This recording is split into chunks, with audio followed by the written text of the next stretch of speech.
E quando eu cheguei lá, o manager, né, me pegou, me deu uma volta na cidade. Não, aqui é tranquilo, coisa e tal. Eu passei numa praça. Professor, a gente sempre começa com uma parada bem atual. Ninguém melhor pra falar de Arábia Saudita do que ele, né, cara? Ele que abriu lá, pô. Porra, ele que chegou e não só abriu, como foi extremamente bem sucedido. Isso é legal a gente falar pra caramba.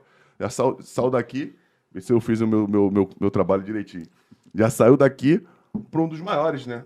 Um dos maiores. O Al Hilal é o maior de lá, né? Isso Sim. quando lá era fechado. Isso. Agora aquilo tá o paraíso, tudo aberto, pode fazer turismo. Antigamente você não podia entrar lá, se não fosse autorizado. Sim.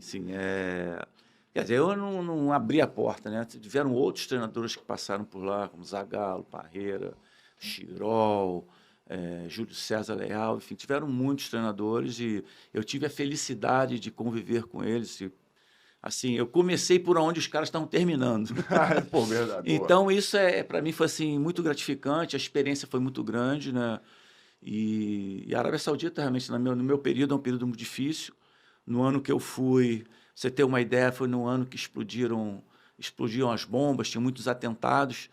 E quando eu cheguei lá, o manager, né, me pegou, me deu uma volta na cidade. Não, aqui é tranquilo, coisa e tal. Eu passei numa praça, estavam fuzilando 8, assim. Eu falei, pô, Mandou um recado, hein? mas isso que é tranquilo. Pois é, isso que é tranquilo. Aí eu falei, não, mas é porque esses caras, não sei o quê. Mas... Então, o conselho lá é o seguinte, na época, andar com o uniforme do clube, que o Hilal é a equipe dos príncipes. Então, ninguém mexe com você. Você pode estar sem carteira, todo errado. Você está com a roupa do Hilal, mostrou a carteira que trabalha no Al Hilal, os caminhos estão abertos. Caraca, você não gostou, né? Porra, eu achei maneiro pra caramba esse negócio de praça pública. Praça pública, Porra. só pra servir de exemplo, né? Não, mas provavelmente eles foram julgados e foram condenados. Não vamos Porque, pular isso assim, aí. eu nunca fui na Arábia Saudita, mas já fui em países muçulmanos. E aí falo que pela Sharia, né, do Alcorão, se o cara roubar, ele corta uma mão. Eu nunca vi ninguém sem mão andando na rua lá. Eu fiquei procurando. Na realidade, interessante, mas interessante. As mudanças culturais são assim. Não. Na realidade, todo mundo fala isso, mas para chegar a cortar a mão, tem que ser uma coisa muito grave, né? A família tem que acusar, tem que ter provas. São 3 ou 4 pessoas, testemunhas. Mas existe. Agora, o que existe muito é açoite, né? 100 chibatadas, o cara fica preso lá em praça pública, né? Mas com o tempo isso foi assim diminuído bastante, né? É porque o vagabundo, ele não é bobo. Se ele sabe que vai ser punido, toma 100 chibatadas no sol quente. Não O cara pensa 2 vezes na hora de fazer merda. Com certeza. Isso aí realmente era complicado. E pra tu chegar lá, como é que você falou que chegou, o cara foi dar uma volta na cidade com você, o manager, mas tem que trabalhar, né, pô? Ainda era muito menos profissional do que é. Hoje já deve ter virado profissional. Não, né, na futebol lá. época era um pouco profissional, né?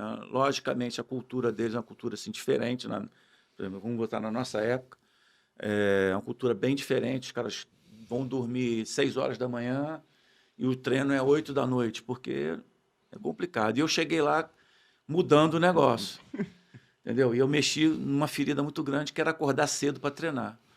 Nós fazemos os atletas porque essa equipe é muito grande e ela ficou de fora de todas as competições. E a ideia, eu fui contratado por isso, porque eu iria mudar todo o elenco do grupo, ia renovar jogadores muito velhos, só que a equipe mais jovem era uma equipe muito jovem, os jogadores não tinham muita experiência. A experiência deles era muito pouca, a competição interna é muito pouca. E os jogadores mais velhos eles estavam lá com experiência, jogadores que jogaram na seleção há 10 anos. Você tem a ideia, o Sami Jaber, que é o jogador top lá, o Ronaldinho, vamos dizer assim. Sim. Era o fera de lá, estava com 33 anos, mas um jogador espetacular. Então, nós conseguimos conversar com o príncipe, era um príncipe de 27 anos, deram essa bomba na mão dele, achando que ele ia mudar tudo, né? Na realidade, ia se complicar mais. E nós chegamos à conclusão seguinte, olha, vamos manter os mais experientes, vamos tirar aqueles realmente que não vão agregar e vamos começar a introduzir os jovens gradativamente. Foi o que foi feito, deu certo, porque os mais velhos aderiram, porque ela tem um respeito muito grande pelos idosos, pelos os mais velhos, é um respeito assim imenso. Você não pode correr na frente, não pode levantar a voz. Então, um respeito muito bacana, assim, inclusive da religião, isso deles, né? Então, a partir dali, nós começamos a fazer um trabalho, modificou totalmente a estrutura. Os jogadores, depois dos jogos, vinham jantar no clube, coisa que não existia. Treinávamos de manhã, obrigávamos eles a almoçar no clube. Então, só com uma simples mudança de horário e, logicamente, os resultados, porque se você não começa a ter resultados, a coisa degringola mesmo, cria por problemas internos. Isso em qualquer lugar do mundo, né? Qualquer lugar do mundo. Só que os resultados foram aparecendo e rápidos. Muito rápido. Nós ganhamos todas as competições e a equipe estava 2 anos sem jogar a Liga dos Campeões da Ásia. Nós conseguimos classificar a equipe antes da última rodada para disputar a Copa da Ásia. Então foi uma felicidade muito grande, né? E aí foi a grande sorte minha, porque com esse trabalho, o Sami e Jabe, eu resgatei todos esses caras que estavam praticamente banidos. Eles me levaram para a seleção. Entendi. Entendeu? Então, acho que foi muito bacana pelos 2 aspectos, né? Eu fiquei até surpreso, nós fomos campeão da Copa do Rei, que é a Copa principal deles. E aí o Sami já acabou o campeonato, você quer ir para a seleção? Eu falei, cara, seleção tem treinador. Não, ele não vai ser mais treinador. Aí eu fui convocado para a seleção. Cara, Eu não acreditei. Eu fui para uma Copa do Mundo, né? Isso. Assim, por 1 ano e pouquinho de trabalho, só por questão de você mudar um pouquinho da logística, um pouquinho do entendimento e o respeito dos jogadores. Acho que isso foi muito assim, para mim foi assim gratificante, que o trabalho assim surgiu muito rápido, né? E, professor, esses jogadores, eles eram só jogadores de futebol? Ou tinham outra atividade que eles... O que acontece? O jogador não, cada país tem a sua. É interessante essa pergunta, Anselmo. Cada país tem a sua especificidade. Um exemplo, na Arábia Saudita, eles só eram jogadores. Alguns tinham um emprego, mas assim, era aquele emprego só para ir lá e receber o dinheiro e voltar. Entendeu? Outros não, só jogavam futebol. Na Arábia Saudita. Em outros países, depois a gente vai conversando e aí nós vamos entendendo, né? Dentro do que a gente for caminhando, aí senão a coisa vai ficar extensa demais. Mas, assim, tivemos muitos problemas, logicamente tivemos muitos problemas. Porque é proibido bebida, é proibido uma série de coisas, mas tudo aparece. Tudo aparece. Entendeu? Então, você tem que ter um controle muito grande.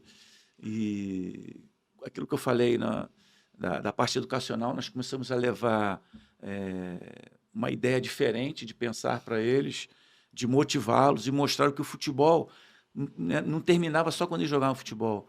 Em cima daquilo, eles poderiam ganhar dinheiro com propaganda, com chuteira, com camisa, com loja. O que eles iam fazer? Nós colocamos eles para pensarem o que seria depois do futebol. Até porque nós tínhamos um grupo muito grande de jogadores com uma idade avançada.